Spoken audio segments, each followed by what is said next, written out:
The Just for Laughs Comedy Festival in Montreal is the biggest of its kind.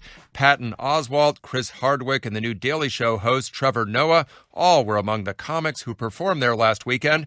But one of the most popular events at the festival is the annual State of the Industry speech by LA comedian Andy Kindler.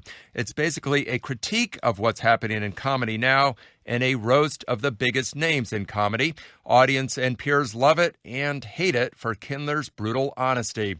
When Kindler came by our studio this week, I asked him how the comedy scene is different today from when he first started giving his speech more than 20 years ago. Well, back in the 90s when there was the comedy boom, a lot of it was like the same club owners who did the urban cowboy craze in the 80s. They never advertised for the comedian because they never wanted the comedian to think they were drawing people. So they basically said, come down to the comedy club, as if someone would say, come down to the movie theater. Well, what's playing? What do you care? You like movies. So it became very much appeal to the lowest common denominator.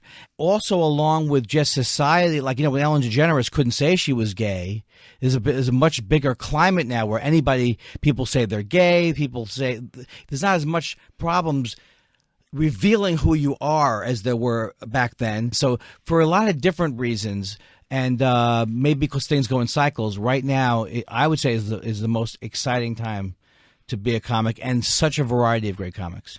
There's the expression shooting fish in a barrel, right. Kicking a dog when it's down. Yes. Can we put Adam Sandler in that category now? I've been making fun of him for years. Just the fact that his movies are never reviewed, and he doesn't even put them out to be reviewed.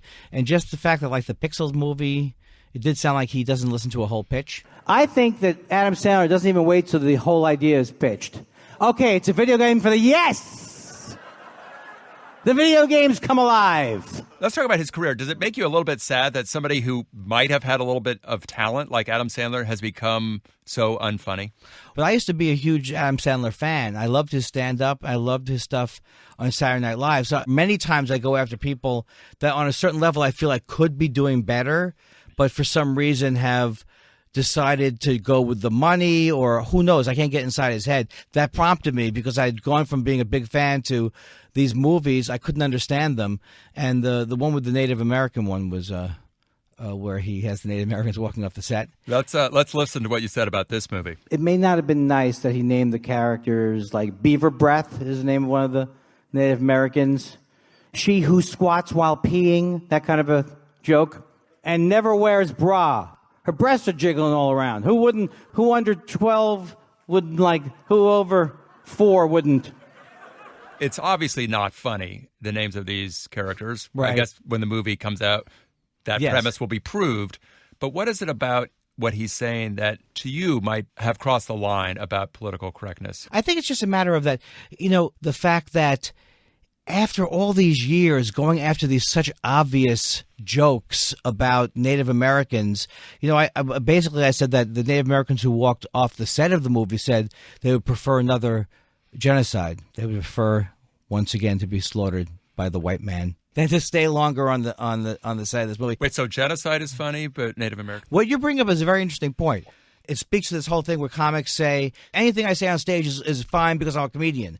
I don't think that's true. I think I do have to think in my mind, is it worth me getting the laugh on that joke to bring up the genocide?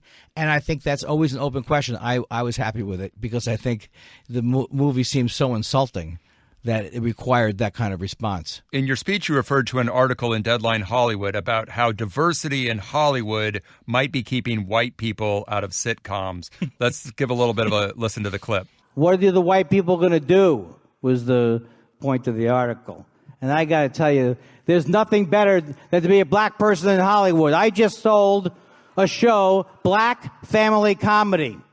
Yeah. So what did you want to say about this story? I just thought it was funny that there's like basically, yes, I can go into a studio now and say, hey, guess what? They're all black people in the show. Just the idea that this was now a wonderland and that somehow whites were squeezed out. Because I used to make a joke about how whenever they would have a show that had all black people in it, they would always say, and it didn't work, they go, well, we tried the black people, didn't work. But all the millions of shows with all white people, they never say, you know what the common denominator is? These people are white. So I just thought that it was just funny that they were like kind of writing an article saying that, you know what you should do? You should make yourself as some kind of transsexual or minority, because then the doors are open. Andy Kindler is a comedian and an actor. Andy, thanks so much for coming on the Frame. Thank you very much. You argued with me. I felt like my back was against the wall. And yet it's not.